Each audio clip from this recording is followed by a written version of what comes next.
दे रहा हूं, आप ना बनाइए। लेकिन दो नुकसान इसमें कवर नहीं थे जिसकी लंबे समय से आप मांग कर रहे थे। एक, जंगली जानवरों से होने वाला नुकसान, और दूसरे, अतिवृष्टि के कारण, बाढ़ या जल भराव के कारण फसलों को होने वाला नुकसान। भाइयों नमस्कार, आज एक खुशखबरी दे रहा हूं। आप प्राकृतिक आपदाओं के कारण फसलों के नुकसान पर अपने मंत्री श्रीमान नरेंद्र मोदी जी ने प्रधानमंत्री फसल बीमा योजना बनाई, लेकिन दो नुकसान इसमें कवर नहीं थे जिसकी लंबे समय से आप मांग कर रहे थे। एक, जंगली जानवरों से होने वाला नुकसान, और दूसरे, अतिवृष्टि के कारण, बाढ़ या जल भराव के कारण फसलों को होने वाला नुकसान। के साथ ये सूचना दे रहा हूं कि ये दोनों नुकसान भी फसल बीमा योजना में कवर कर लिए गए हैं। जंगली जानवर अगर फसलों को नुकसान करते हैं तो अभी नुकसान की भरपाई होगी, और जल भराव के कारण भी अगर फसल खराब होती है तो भी नुकसान की भरपाई होगी। प्रधानमंत्री जी को बहुत बहुत धन्यवाद। अब देर मत कीजिए, जल्दी अपनी फसल का बीमा करवाइए। अब हमने फसल बीमा योजना में संशोधन करके ये तय कर दिया है कि अगर जल भराव के कारण नुकसान होगा तो उसका भरपाई भी बीमा कंपनी करेगी, और जंगली जानवर अगर फसल को नुकसान पहुंचाएंगे तो उसकी भी भरपाई की जाएगी, ताकि ये नुकसान से हम किसानों को बचा सकें।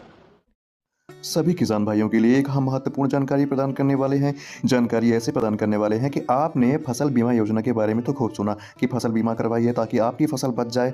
आपकी फसल की जब खराब हो जाए तो आपके अकाउंट में आपकी वो राशि आ जाए। तो फसल बीमा राशि एक्चुअली होती क्या है, कैसे होती है, इसकी प्रोसेस क्या होती है, कैसे उसको फॉलोअप करना पड़ता है, कैसे आप फसल बीमा करवाएंगे जिससे आपके अकाउंट में आपकी जो फसल बीमा नुकसान होती है, चाहे वो जानवर से हो, चाहे वो पानी से हो, चाहे वो बाढ़ से हो, चाहे वो किसी भी मानसून से हो, ठीक है, तो वो राशि आपके अकाउंट में फसल बीमा के द्वारा ही आती है। सरकार की इसमें सहमति क्या होती है, सरकार का इसका क्या कार्य करती है, सरकार आपको कैसे फंड प्रदान करती है, सरकार की सहमति में रखकर आप फसल बीमा योजना कैसे करवा सकते हैं। जो फसल बीमा करने वाला आदमी होता है वो आपके यहाँ आता है, कैसे आता है, इसकी सारी जानकारी हम आपको प्रदान करने वाले हैं। तो निवेदन है आपसे कि वीडियो को पूरा लास्ट तक देख लीजिएगा, कोई भी जानकारी छूटने ना पाए। ये जानकारी आपके हित में होने वाली है अब और आपको आगे काम आने वाली है। तो दोस्तों, फसल बीमा योजना वो योजना होती है जो कि पुअर किसानों के लिए होती है। पुअर किसान मतलब ये होता है कि छोटे किसान, तो छोटे किसान है जो 1-2 एकड़ के एरिया में खेती करते हैं या फिर 50 डिसमिल के एरिया में खेती करते हैं। तो उनकी अगर फसल नुकसान होती है तो ये फसल बीमा योजना के तहत एक ऐसा योजना है जिसमें आप अपने फसल का बीमा करवा सकते हैं। जैसे अगर आपकी फसल मान लीजिए बाढ़ से खराब हो गई, या फिर प्रदान करने वाले हैं कि आपने फसल बीमा योजना के बारे में तो खूब सुना कि फसल बीमा करवाइए ताकि आपकी फसल बच जाए। आपकी फसल की जब खराब हो जाए तो आपके अकाउंट में आपकी वो राशि आ जाए। तो फसल बीमा राशि एक्चुअली होती क्या है, कैसे होती है, इसकी प्रोसेस क्या होती है, कैसे उसको फॉलोअप करना पड़ता है, कैसे आप फसल बीमा करवाएंगे जिससे आपके अकाउंट में आपकी जो फसल बीमा नुकसान होती है, चाहे वो जानवर से हो, चाहे वो पानी से हो, चाहे वो बाढ़ से हो, चाहे वो किसी भी मानसून से हो, ठीक है, तो वो राशि आपके अकाउंट में फसल बीमा के द्वारा ही आती है। सरकार की इसमें सहमति क्या होती है, सरकार का इसका क्या कार्य करती है, सरकार आपको कैसे फंड प्रदान करती है, सरकार की सहमति में रखकर आप फसल बीमा योजना कैसे करवा सकते हैं। जो फसल बीमा करने वाला आदमी होता है वो आपके यहाँ आता है, कैसे आता है, इसकी सारी जानकारी हम आपको प्रदान करने वाले हैं। तो निवेदन है आपसे कि वीडियो को पूरा लास्ट तक देख लीजिएगा, कोई भी जानकारी छूटने ना पाए। ये जानकारी आपके हित में होने वाली है अब और आपको आगे काम आने वाली है। तो दोस्तों, फसल बीमा योजना वो योजना होती है जो कि पुअर किसानों के लिए होती है। पुअर किसान मतलब ये होता है कि छोटे किसान, तो छोटे किसान है जो 1-2 एकड़ के एरिया में खेती करते हैं या फिर 50 डिसमिल के एरिया में खेती करते हैं। तो उनकी अगर फसल नुकसान होती है तो ये फसल बीमा योजना के तहत एक ऐसा योजना है जिसमें आप अपने फसल का बीमा करवा सकते हैं। जैसे अगर आपकी फसल मान लीजिए बाढ़ से खराब हो गई, या फिर प्रदान करने वाले हैं कि आपने फसल बीमा योजना के बारे में तो खूब सुना कि फसल बीमा करवाइए ताकि आपकी फसल बच जाए। आपकी फसल की जब खराब हो जाए तो आपके अकाउंट में आपकी वो राशि आ जाए। तो फसल बीमा राशि एक्चुअली होती क्या है, कैसे होती है, इसकी प्रोसेस क्या होती है, कैसे उसको फॉलोअप करना पड़ता है, कैसे आप फसल बीमा करवाएंगे जिससे आपके अकाउंट में आपकी जो फसल बीमा नुकसान होती है, चाहे वो जानवर से हो, चाहे वो पानी से हो, चाहे वो बाढ़ से हो, चाहे वो किसी भी मानसून से हो, ठीक है, तो वो राशि आपके अकाउंट में फसल बीमा के द्वारा ही आती है। सरकार की इसमें सहमति क्या होती है, सरकार का इसका क्या कार्य करती है, सरकार आपको कैसे फंड प्रदान करती है, सरकार की सहमति में रखकर आप फसल बीमा योजना कैसे करवा सकते हैं। जो फसल बीमा करने वाला आदमी होता है वो आपके यहाँ आता है, कैसे आता है, इसकी सारी जानकारी हम आपको प्रदान करने वाले हैं।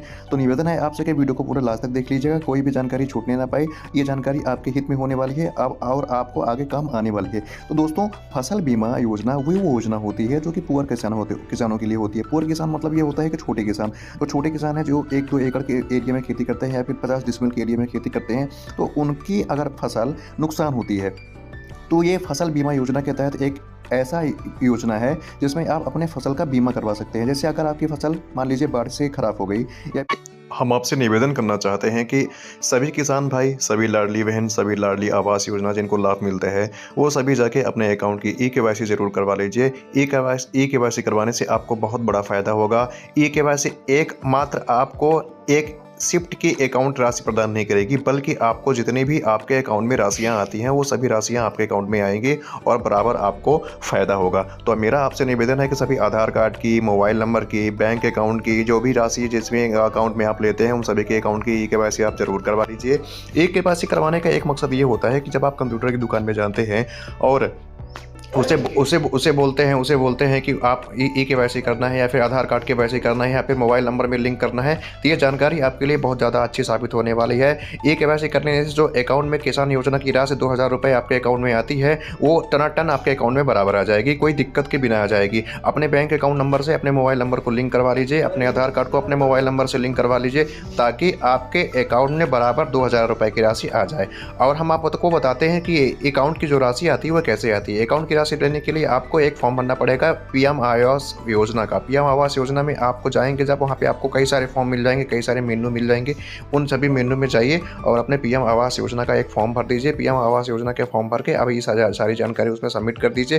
तब आपको एक नोटिफिकेशन आएगा, ओटीपी के माध्यम से आप उसमें जनरेट करिए और ओटीपी जैसे ही जनरेट होगी आपको पीएम आवास योजना का लाभ मिल जाएगा। तो दोस्तों, तुरंत जाइए और ये आधार कार्ड केवाईसी ज़रूर अपने अकाउंट की करवा लीजिए, ताकि आपको आने वाले समय में कोई राशि आपके अकाउंट में लेने में दिक्कत ना हो। आप बराबर पीएम किसान योजना की राशि और आवास योजना की राशि, लाडली बहना योजना की राशि आपके अकाउंट में बराबर ले सकते हैं। सबसे बड़ी बात ये आती है कि नरेंद्र मोदी जो अकाउंट में ट्रांसफ़र करते हैं, जो किस्त ट्रांसफ़र करते हैं, वो किस्त सभी के अकाउंट में बराबर ट्रांसफ़र नहीं हो पाती। इसका सबसे बड़ा रीज़न यही होता है कि आप अपने आधार कार्ड की, मोबाइल नंबर की ई-केवाईसी नहीं करते हैं। ई-केवाईसी अगर आप कर लें टाइम से तो ऐसा दिक्कत ही ना हो। डीबीटी भी करवाना बहुत ज़रूरी होता है। डीबीटी क्या होता है? डीबीटी अपने बैंक अकाउंट की करवाना होती है। इसके लिए आपको किसी भी अपने बैंक अकाउंट में जाना पड़ता है, ग्रामीण शाखा के बैंक में जाना पड़ता है, वहाँ से आपको अपने बैंक अकाउंट की ई-केवाईसी करवानी पड़ती है। सब समझिए कि ई-केवाईसी वही होती है जो आपको इंटरनेट माध्यम से आपके अकाउंट में ट्रांसफ़र हुई राशि को आपके अकाउंट तक ले जाता है। मतलब कि बिना किसी रुकावट, जैसे कि वहाँ पे फंड ट्रांसफ़र होता है आपके अकाउंट में, फंड ट्रांसफ़र होते ही वो आपके अकाउंट में बराबर बिना किसी समस्या के आपके अकाउंट में ट्रांसफ़र हो जाता है। फसल बीमा योजना भी एक यही लाभ है। फसल बीमा योजना करवा लीजिए ताकि आपके अकाउंट में कोई दिक्कत ना हो। फसल बीमा योजना जैसे ही आप करवाते हैं, आपके अकाउंट में तुरंत जो फसल खराब हो जाती है, चाहे वो किसी भी योजना से खराब हो, आपके अकाउंट में बराबर ट्रांसफ़र हो जाती है। तो इसका बड़ा फायदा होता है। आज आपके सामने यहीं से हमने 875